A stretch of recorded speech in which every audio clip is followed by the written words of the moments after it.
Washington Wizards hindi bibigyan ng max contract si Anthony Davis. Ang kanyang gusto kasi ay nasa 275 million sa loob ng 4 na taon. Pero syempre, wais itong Washington Wizards. At alam naman ni Anthony Davis na hindi talaga maasahan yung kanyang kalusugan. Syempre, hindi naman po pwede na magbibigay ng ganyang kalaking pera yung Washington.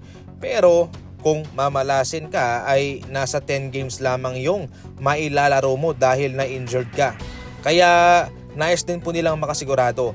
Kapag veterano na kasi yung isang NBA player ay dapat guaranteed player na yon. So yung 275 million ay magiging guaranteed player yun ha. Kahit na hindi siya makalaro ng sabihin natin 65 game o kahit na 20 games lamang yung kanyang lalaroin, guaranteed yan. Ibibigayan lahat kay Anthony Davis. Kaya sa ngayon, payag naman itong Washington na magbigay ng medyo malaking kontrata pero hindi long term. Mga 2-year to 3-year deal lamang pero yung presyo makatarungan. 33 years old pa itong si Anthony Davis pero yung kanyang katawan ay paunti-unti na nga hong bumibigay mga idol.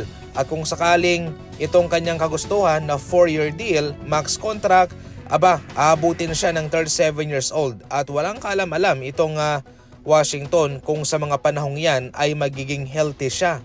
Kaya ang posibleng mangyari dito, dalawa lang yan.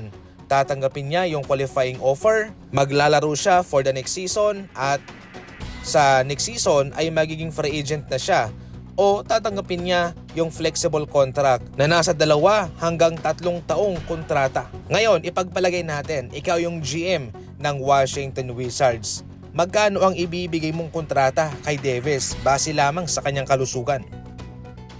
As of now, eto po ang lineup ng New Orleans Pelicans. Wala silang binago dito mga idol ha. Yung kanilang potential starter si DeJounte Murray, Herb Jones, Trey Murphy, Zion Williamson at si Yves Messi. Yung kanilang bangko si Fierce, si Poole, si Hawkins, si Bay at si Derek Quinn.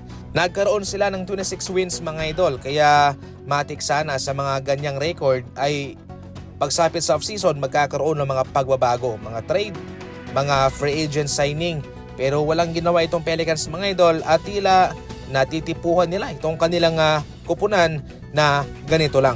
Gayunpaman ay mayroon silang chance na baguhin ito kung mayroon silang i-trade sa mid-season, kung magkakaroon ng buyout, yung mga ganon, depende sa kanilang plano mga idol. Pero sa ngayon, sa pagsisimula ng NBA season hanggang sa mid-season ay ganito na yung kanilang permanenteng lineup. So medyo matagal-tagal din yon.